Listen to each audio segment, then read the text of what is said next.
देखिए जमशेदपुर से बड़ी खबर है। पूर्व मुख्यमंत्री चंपाई सोरेन की तबियत बिगड़ गई है। शुगर लो होने की वजह से उनके तबियत खराब हो गई है और उन्हें टीएमएच अस्पताल में भर्ती कराया गया है। डॉक्टरों की 2 सदस्यीय टीम उनकी निगरानी कर रही है और इस बीच रघुवर दास ने अस्पताल पहुंचकर उनका हालचाल भी जाना है। चंपाई सोरेन के जल्द स्वस्थ होने की कामना की है। तो देखिए पूर्व मुख्यमंत्री चंपाई सोरेन की तबियत अचानक से खराब हो गई है और अब उनका इलाज डॉक्टर्स की निगरानी में किया जा रहा है। रघुवर दास उनसे मिलने पहुंचे, उनका हालचाल जाना और उनके जल्द स्वस्थ होने की कामना भी की है। देखिए टीएमएच अस्पताल में चंपाई सोरेन की ये तस्वीरें आप देख रहे हैं। शुगर लो होने की वजह से अचानक उनकी तबियत खराब हो गई, जिसके बाद उन्हें अस्पताल में भर्ती कराया गया और डॉक्टर्स की 2 सदस्यीय टीम उनकी निगरानी कर रही है। और इस खबर पे ज्यादा जानकारी के साथ हमारे संवाददाता आशीष जुड़ गए हैं। आशीष, कब पता चला ये तबीयत कब खराब हुई और डॉक्टर्स का अभी क्या कहना है? जी बता दूं कि चंपाई सोरेन जो है झारखंड के पूर्व मुख्यमंत्री रघुवर चंपाई सोरेन की तबियत अचानक देर रात जो है वो खराब हो गई। अचानक शुगर लो हुआ और उनको चक्कर तरह होने लगा। हालांकि आनंद फानन में परिवार के लोगों ने टीएमएच अस्पताल में उन्हें भर्ती कराया, जिसके बाद सुबह जो है सभी को जानकारी मिली। हालांकि इस दौरान झारखंड के पूर्व मुख्यमंत्री रघुवर दास भी टीएमएच अस्पताल पहुंचे, जहाँ चंपाई सोरेन के सेहत की जानकारी ली। साथ ही साथ डॉक्टरों से भी वार्ता किया। डॉक्टरों ने साफ तौर पर कहा कि अभी उनकी सेहत में अच्छी खबर है कि वो अभी फिलहाल पूरी तरह से स्वस्थ है। हालांकि शुगर जो है वो अप डाउन हो रहा है, जिसके चलते उनको जो है कमजोरी, वीकनेस हो रहा है। हालांकि 2 सदस्यीय डॉक्टरों की टीम जो है लगातार निगरानी बनाई हुई है। अभी फिलहाल टीएमएच अस्पताल में ही चंपाई सोरेन रहेंगे, क्योंकि डॉक्टरों का कहना है कि अभी उनको थोड़ी थोड़ी राहत मिल रही है, मगर जो अप डाउन शुगर हो रहा है वो एक चिंता का विषय है, जिसके चलते अभी उनको टीएमएच अस्पताल में रहना होगा। फिलहाल भाजपा के कई नेता कार्यकर्ता जैसे ही उनको जानकारी मिल रही है वो टीएमएच अस्पताल पहुंच रहे हैं और उनकी सेहत की जानकारी ले रहे हैं। जी, और कब तक उन्हें रहना पड़ेगा अस्पताल में, क्या इसको लेकर के कोई जानकारी है? जी, अभी शाम 8 बजे जो है डॉक्टरों की टीम की एक बुलेटिन जारी होती है, जिसमें पता चलता है कि मरीज की क्या स्थिति है। फिलहाल अभी डॉक्टरों से जिस तरह हमारी बातें सामने आई, चाहे उनके जो परिजनों से बात हुई हमारे फोन पे, तो उन्होंने साफ तौर पर कहा कि अभी सेहत में सुधार है। उस शुगर लो होने से उनको जो है कमजोरी और वीकनेस हो रहा है, जिसके चलते उनको लगातार जो है दवाइयां दी जा रही है। आशीष आपका इस जानकारी के लिए। और देखिए चंपाई सोरेन की तबियत खराब है और डॉक्टर्स उनकी निगरानी कर रहे हैं। बढ़ते हैं आगे। रिम्स डायरेक्टर डॉक्टर राजकुमार ने अपने पद से इस्तीफा दे दिया है। हालांकि इस्तीफे को फिलहाल मंजूरी नहीं मिली है। बता दें कि सीआईडी के द्वारा बुधवार को रिम्स में 2 मामलों को लेकर दबिश दी गई थी। सीआईडी की टीम ने फर्जी प्रमाण पत्र और सफाई कर्मियों के टेंडर को लेकर रिम्स में जांच की थी और इस जांच के दरमियान रिम्स डायरेक्टर से भी पूछताछ की गई थी। जांच के दौरान रिम्स डायरेक्टर को करीब 7 घंटे तक बिठा करके रखा गया। हालांकि जांच में क्या कुछ सामने आया है, इसे लेकर अभी तक कोई आधिकारिक जानकारी नहीं मिली है। डॉक्टर राजकुमार ने आज अपना इस्तीफा सौंप दिया है। हालांकि इस इस्तीफे को फिलहाल स्वीकृति नहीं मिली है। बता दें कि डॉक्टर राजकुमार लंबे समय से रिम्स डायरेक्टर पद पर पदस्थापित थे और कल ही यहां पर जो सीआईडी की दबिश है वो देखने को मिली थी। बता दें कि 2 मामलों को लेकर सीआईडी की 2 टीम जो है वो रिम्स पहुंची थी, जिसमें कि टेंडर घोटाला से जुड़ा मामला था। तो वहीं रिम्स में फर्जी प्रमाण पत्र के आधार पर जो नामांकन हुए हैं उसे लेकर यहां पर टीम जांच करने पहुंची थी। बता दें कि सफाई कर्मचारियों के टेंडर को लेकर भी पूरे मामले की जांच जो है वो सीआईडी की टीम कर रही थी और इसी सिलसिले में कल लंबी पूछताछ और जांच की प्रक्रिया हुई, जिसके बाद आज सुबह ही ये खबर सामने आई है कि डॉक्टर जो राजकुमार हैं उन्होंने अपना इस्तीफा सौंपा है। फिलहाल उस पर स्वीकृति नहीं बनी है, लेकिन बता दें कि बीते दिनों स्वास्थ्य मंत्री के साथ भी इनके अनबन की तमाम खबरें जो हैं वो सामने आई थी और उसे लेकर भी काफ़ी खींचतान बनी हुई थी। हालांकि अब देखना होगा कि इस पूरे मामले में क्या कुछ रुख होता है। रिम्स डायरेक्टर का जो इस्तीफा है वो स्वीकृत किया जाता है या नहीं, ये तमाम चीज़ें फिलहाल भविष्य के गर्त में है। देखना होगा कि इस पर आगे किस तरह का निर्णय लिया जाता है। कैमरामैन प्रभाकर के साथ ओम प्रकाश, न्यूज़ 18 रांची। और अगली खबर जमशेदपुर से आपको बताते हैं, जहां स्कूल में एक छात्र बंदूक लेकर पहुंच गया। क्लासरूम में बैठे छात्र ने बैग के अंदर किताब कॉपी की जगह एक पिस्तौल और जिंदा कारतूस बैग में लेकर स्कूल पहुंच गया। पास में बैठे दोस्तों ने क्लासरूम के पीछे बेंच पर बैठकर बंदूक के साथ वीडियो भी बनाया। वीडियो वायरल होते ही पूरे शहर में हड़कंप मच गया और वीडियो वायरल होने के बाद पूरे मामले का खुलासा हुआ। और ये तस्वीरें देखिए, बच्चे के बैग में बंदूक साफ तौर पर देखी जा सकती है और ये वीडियो जब वायरल हुआ इसी के बाद इस पूरे मामले का खुलासा हुआ है। सिर्फ बच्चा स्कूल में पिस्तौल लेकर गया ही नहीं बल्कि अपने दोस्तों के साथ क्लासरूम में बैठकर इसी पिस्तौल के साथ उसने वीडियो भी बनाई और वो वीडियो जब वायरल हुआ तो पूरे जिले में हड़कंप मच गया। बाहर का वो दिए थे, बस लेके आए थे कॉलेज, उसके बाद सब दोस्त लोग देखा तो बस वीडियो बना लिया, उसके बाद जाके जिसका था उसको रिटर्न कर दिया।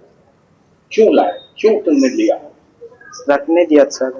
क्यों, क्या बोल के रखने दिया था? वो रखे, कल दे देना मेरे को रिटर्न, वही चीज।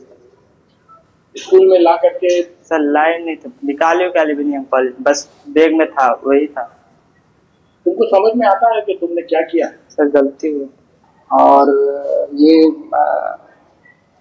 बच्चा ने कबूल किया, अभी उसको हम लोग बुलाए थे, मांगसू नाम का लड़का, और वो कबूल किया है कि उसको किसी ने दिया था, वो बैग में रखा था और उसको उसके साथी लोग देखने के लिए देख रहा था, उसी समय उसको शायद वीडियो बनाया था। और अगली खबर बोकारो से आपको बताते हैं, जहां भवन प्रमंडल कार्यालय से जुड़ा एक वीडियो सोशल मीडिया पर तेजी से वायरल हो रहा है, जिसने विभागीय कार्यप्रणाली पर गंभीर सवाल खड़े कर दिए हैं। वायरल वीडियो में कार्यालय के अंदर पैसे का लेन देन होते हुए दिखाई दे रहा है और कई संवेदक पैसे लेते नजर आ रहे हैं। बताया जा रहा है कि यह मामला जैप 4 परिसर में फीवर ब्लॉक बिछाने के लिए निकाले गए करीब 21,64,000 रुपए के टेंडर से जुड़ा हुआ है। सूत्रों के मुताबिक इस काम के लिए 60 संवेदकों ने निविदा पत्र खरीदा था। आरोप है कि टेंडर को मैनेज करने के लिए एक संवेदक ने 20% राशि बांटने की व्यवस्था की और 59 ठेकेदारों को प्रति व्यक्ति 60,400 रुपए दिए गए। दावा किया जा रहा है कि यही राशि भवन प्रमंडल कार्यालय में वितरित की जा रही थी, जिसका वीडियो किसी ने रिकॉर्ड कर लिया और सोशल मीडिया पर वायरल कर दिया। हालांकि न्यूज़ 18 वायरल वीडियो की पुष्टि नहीं करता है।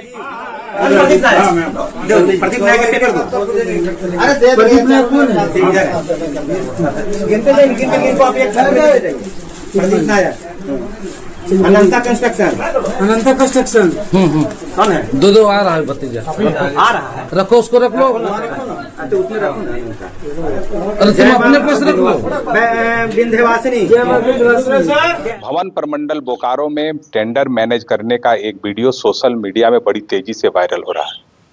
कहा जा रहा है कि यह वीडियो मंगलवार की है, जब जैप ग्राउंड में फेवर ब्लॉक बिछाने का एक टेंडर ऑफलाइन टेंडर था, जिसमें लगभग 59 ठेकेदारों के बीच 7400 रुपये करके राशि का बंटवारा हुआ। जो संवेदक है उसने 20% में यह काम ले लिया देकर, उसके बाद सभी लोगों के बीच इस राशि का जो है बंटवारा कार्यालय में हो रहा था। हम कह सकते हैं कि जिस प्रकार से भवन प्रमंडल कार्यालय में इस तरह से टेंडर का खेल चल रहा था, तो आखिर कार्यपालक अभियंता अमृत टोपनो कहाँ थे? क्योंकि कार्यालय में अगर इस तरह की बात होती है तो कहीं ना कहीं सरकार को भी राजस्व का नुकसान हो रहा है और जो टेंडर के जो लेस की राशि है उसका भी जो है हानि सरकार को हो रही है। तो हम कह सकते हैं कि एक बहुत बड़ा मामला सामने आया है। बोकारो कई मामलों में चर्चित रहा है। भवन प्रमंडल में कई ऐसे मामले हैं जो पहले से ही चर्चे में रहते थे, लेकिन एक बार फिर से ऑफलाइन टेंडर करके ठेकेदारों के बीच टेंडर मैनेज करने का खेल जो कार्यालय में सामने आया है वह काफी गंभीर है। अब देखना यह है कि सरकार हो, जिला प्रशासन हो, इस पर क्या कार्रवाई करती है, क्योंकि अगर कार्रवाई नहीं होगी तो विभाग के कार्यशैली और जिला प्रशासन के कार्यशैली पर और सरकार पर भी प्रश्न चिन्ह जो है वो खड़ा होगा। मृत्युंजय कुमार, न्यूज़ 18 बोकारो। रांची के जैप 1 ग्राउंड में डीएसपी और कांस्टेबल की ट्रेनिंग के बाद पासिंग आउट परेड का आयोजन किया गया। पासिंग आउट परेड में 336 जवान और 4 डीएसपी शामिल रहे। कार्यक्रम में मुख्यमंत्री हेमंत सोरेन मुख्य अतिथि के रूप में शामिल हुए। इस आयोजन में डीजीपी सहित राज्य पुलिस के वरीय अधिकारी भी मौजूद रहे। मुख्यमंत्री हेमंत सोरेन ने भी परेड का निरीक्षण बारिश के बीच किया, तो नवनियुक्त पुलिसकर्मियों का हौसला भी बारिश के दौरान देखने को मिला। सभी कदम ताल करते हुए परेड के शामिल हुए और अपने हौसले और जज्बे से सभी को आकर्षित कर लिया।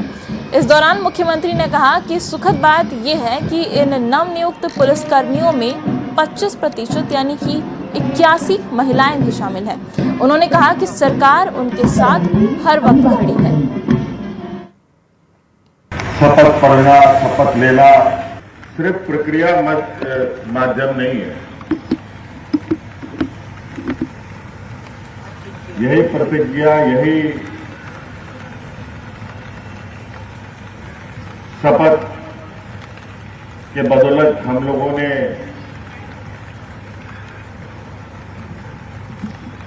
इस देश को एक दुनिया का सबसे बड़ा गणतंत्र का रूप दिया। एक ऐसे व्यवस्था से बंध रहे हैं, कहा जाए कि बंध चुके हैं,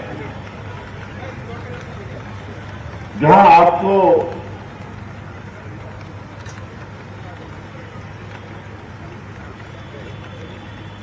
जिम्मेवारियों के प्रति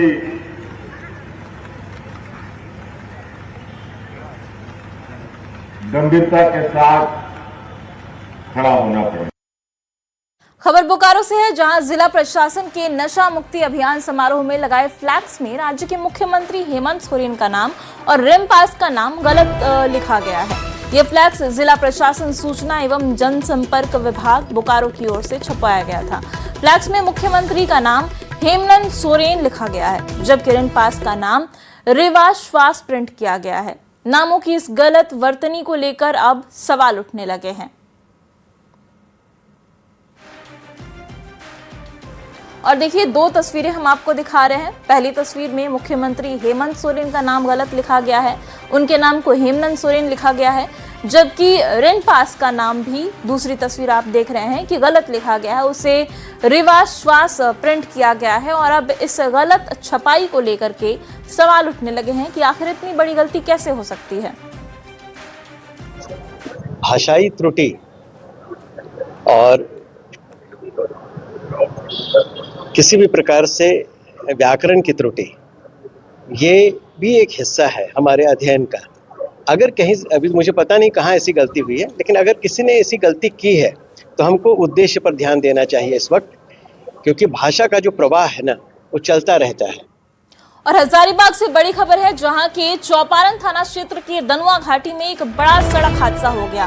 तेज रफ्तार ट्रेलर अनियंत्रित होकर करीब 20 फीट गहरी खाई में जा गिरा और दुर्घटना के बाद ट्रेलर चालक केबिन में ही फंस गया। घटना की सूचना मिलते ही चौपारण थाना पुलिस और NHAI की एम्बुलेंस मौके पर पहुंची और संयुक्त प्रयास से काफी मशक्कत के बाद चालक को सुरक्षित बाहर निकाला गया। घायल चालक को तत्काल सामुदायिक स्वास्थ्य केंद्र चौपारण पहुंचाया गया, जहां प्राथमिक उपचार के बाद बेहतर इलाज के लिए उसे हजारीबाग सदर अस्पताल रेफर कर दिया गया। भाग जाओ, भाग जाओ।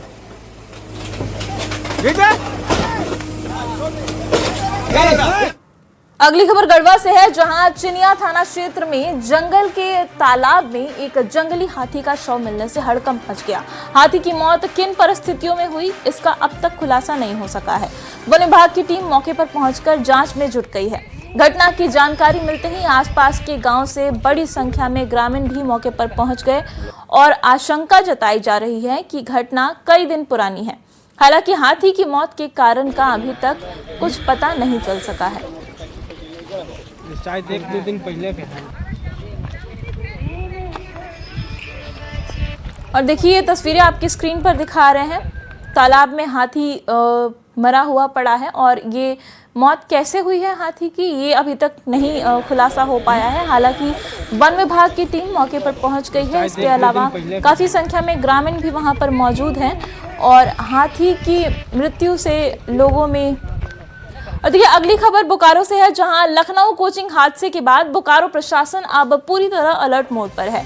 जिले के कोचिंग संस्थानों में सुरक्षा व्यवस्था की हकीकत जानने के लिए प्रशासन ने विशेष फायर ऑडिट अभियान चलाया। जांच के दौरान शहर के कई नामी कोचिंग संस्थानों में फायर सेफ्टी नियमों की गंभीर अनदेखी सामने आई है।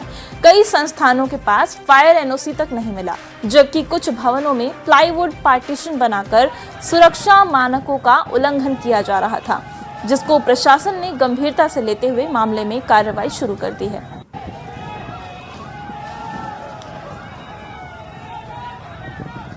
स्टिच मोड जहाँ पर पब्लिक फुटफॉल होता है, जहाँ पर लोग रहते हैं, कोई हॉस्टल हो, कुछ हो, लड़कियों का हॉस्टल हो, किसी का हॉस्टल हो, कहीं जहाँ रहते हैं, वहाँ अगर फायर सेफ्टी के मेजर्स मानक नहीं होंगे तो मैं आपको स्पष्ट बताता हूँ कि वो नहीं चलेंगे, मैं उनको नहीं चलने दूंगा। प्रथम दृष्टया तो लग रहा है कि बहुत सारी कमियां हैं जो मिनिमम रिक्वायरमेंट होना चाहिए फायर सेफ्टी के लिए, उसकी अनुपलब्धता है। फायर डिपार्टमेंट द्वारा इस संबंध में अग्रेतर कार्रवाई की। विभिन्न कोचिंग संस्थानों में हम लोग फायर ऑडिट किए, अग्निशमन के समुचित कहीं भी प्रबंध नहीं है, बहुत सारी कमियां हैं, बहुत सारी सुझाव हम लोग दिए हैं। किसी के पास फायर एनओसी नहीं है, इसलिए आज हिदायत सबको दिया गया है कि इमीडिएट फायर सेफ्टी का अरेंजमेंट करते हुए फायर एनओसी की प्रक्रिया वो लोग पूरा करें। चाईबासा से बड़ी खबर आपको बताते हैं, 2 नाबालिग का रेस्क्यू किया गया है। 4 महीने बाद इन नाबालिग का रेस्क्यू किया गया है। मानव तस्कर ने दिल्ली में इन्हें बेच दिया था। फिलहाल दिल्ली छायागृह में इन्हें सुरक्षित रखा गया है और दोनों किशोरी को वापस लाने की प्रक्रिया भी शुरू कर दी गई है। तो देखिए, 4 महीने से 2 लड़कियां मानव तस्करों के चंगुल में थी। दिल्ली में इन्हें बेचा जा चुका था, लेकिन अब इनका सुरक्षित रेस्क्यू कर दिया गया है और अब इन्हें वापस लाने की तैयारी भी शुरू कर दी गई है। और खबर धनबाद से है, जहां पाथरडीह थाना क्षेत्र के सेल चास नाला में पावर सब स्टेशन में तैनात कर्मचारी के साथ मारपीट की घटना हुई। इसके बाद सेल कर्मचारियों और अधिकारियों ने कार्य बहिष्कार कर प्रदर्शन करना शुरू कर दिया। बताया जा रहा है कि देर रात करीब 12 बजे 4 युवक पावर सब स्टेशन पहुंचे और वहां कर्मचारी सत्यजीत राय के साथ मारपीट की। मारपीट में सत्यजीत राय गंभीर रूप से घायल हो गए, जिन्हें इलाज के लिए सेल अस्पताल में भर्ती कराया गया है। और कर्मियों का कहना है कि इस तरह की घटना से सुरक्षा को लेकर डर का माहौल बन गया है। सेल प्रबंधन की ओर से पुलिस को शिकायत देकर आरोपियों पर जल्द कार्रवाई की मांग की गई है। ये का तुम लोग क्या कर रहे हो, लाइन नहीं दे रहे हो, तो अभी जस्ट देखिए सही है। कौन लोग थे, ये पहचान पाए? वो चांदे की बस्ती के लड़के थे। रिकॉर्डिंग हो चुका है, वीडियो रिकॉर्डिंग CCTV कैमरे में, जिसका चेहरा साफ आ रहा है। वो पहचानते नहीं है, इसलिए उसकी रिकॉर्डिंग हो गया है। भाई का ड्यूटी था, ईवी डिपार्टमेंट के पास नया सब स्टेशन बना है, उसमें रात्रि पाली में ड्यूटी कर रहे थे और कल लाइन 1 बजे से ही डिस्टर्ब चल रहा था, जो पानी गिरा ही गया। इसमें पता चला ये अकेले थे वहाँ पर सब स्टेशन में, और कुछ सामाजिक तत्व रात को आके इनका ऊपर अंदाजन फायरिंग मारपीट करने लगे, हाथ चलाने लगे। फुटेज में भी आया, 3-4 लड़का है। और चाईबासा के चक्रधरपुर अनुमंडल क्षेत्र के लोगों के लिए एक अच्छी खबर है। चक्रधरपुर रेल मंडल मुख्यालय स्थित रेलवे अस्पताल के ब्लड सेंटर को जल्द ही लाइसेंस मिल सकता है।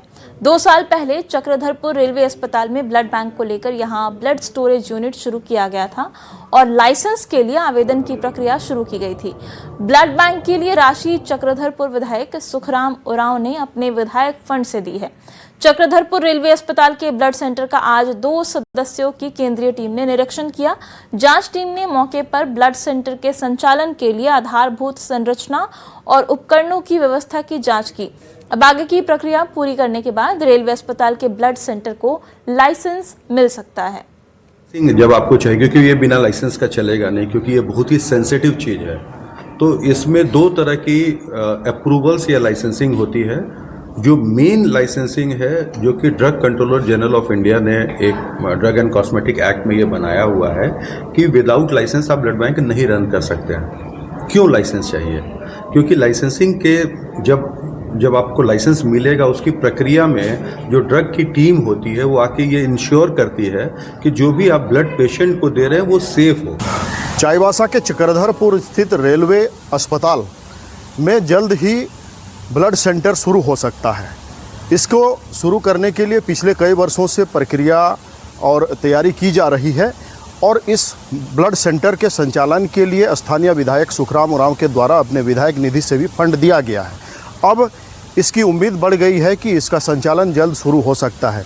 आज यहाँ पर केंद्रीय टीम पहुँची हुई है, जो कि ब्लड सेंटर संचालन के लिए जो भी मानक होने चाहिए, जो भी उपकरण और अन्य सुविधाएं होनी चाहिए, उसके बारे में बारीकी से जांच कर रही है और पिछले कई घंटों से ये जांच प्रक्रिया चल रही है। यहाँ के जो CMS हैं उनके द्वारा भी ये जानकारी दी गई है हमें कि जो भी तैयारियां होनी चाहिए रेलवे अस्पताल द्वारा की गई है और सेंट्रल टीम द्वारा अभी जांच के बाद आगे वे जिन जिन बिंदुओं पर लाइसेंस दिया जा सकता है, अगर वे संतुष्ट होते हैं तो आगे की प्रक्रिया के तहत इसको ब्लड सेंटर का लाइसेंस मिल सकता है। तो ये क्षेत्र के लोगों के लिए बड़ी उम्मीद और आशा की बात है कि जल्द अगर यहाँ पर ब्लड सेंटर शुरू हो जाए तो चक्रधरपुर अनुमंडल क्षेत्र के और रेलवे के कर्मियों के लिए जो मरीज यहाँ पर इलाज के लिए पहुँचते हैं उन्हें यहाँ जल्द रक्त उपलब्ध हो पाएगा। पहले स्थिति ये थी कि चक्रधरपुर, चाईबासा या जमशेदपुर से ब्लड लाना पड़ता था यहाँ मरीजों के लिए। तो यहाँ पर ब्लड सेंटर शुरू हो जाने से क्षेत्र के मरीजों को काफ़ी सहूलियत होगी। अब देखना यह है कि यह प्रक्रिया कब तक पूरी होती है और यहाँ ब्लड सेंटर का संचालन कब से शुरू हो पाता है। रुपेश प्रधान, न्यूज़ 18 चाईबासा। झारखंड के पूर्व उप मुख्यमंत्री सुधीर महतो की 70वीं जयंती के मौके पर श्रद्धांजलि सभा आयोजित की गई, जिसमें ईचागढ़ की विधायक सविता महतो के साथ उनके परिवार के सदस्य भी मौजूद रहे। निर्मल महतो क्रिकेट स्टेडियम में प्रतिमा पर माल्यार्पण कर JMM के कई नेता भी मौजूद रहे। दिवंगत सुधीर महतो की बेटी स्नेहा महतो ने कहा कि उनके पिता का सपना आज इस स्टेडियम के माध्यम से साकार हो रहा है, जहां से कई खिलाड़ी प्रशिक्षण प्राप्त कर राष्ट्रीय स्तर पर शहर का नाम रोशन कर रहे हैं। सुधीर महतो जी के 70th जन्म जयंती के अवसर पे आज शहीद निर्मल महतो स्टेडियम में आज पूरे झारखंड से सभी लोग आए हैं, उन्हें श्रद्धांजलि अर्पित करते हुए उनके कार्य को याद कर रहे और उन्हें याद कर रहे। साथ ही साथ हम आज गैरेज गांव और ईचागढ़ विधानसभा में भी उनकी स्टैचू प्रतिमा पे उन पुष्प अर्पित करके उन्हें श्रद्धांजलि दे रहे। और ये स्टेडियम जो है उनका एक उनका एक सपना था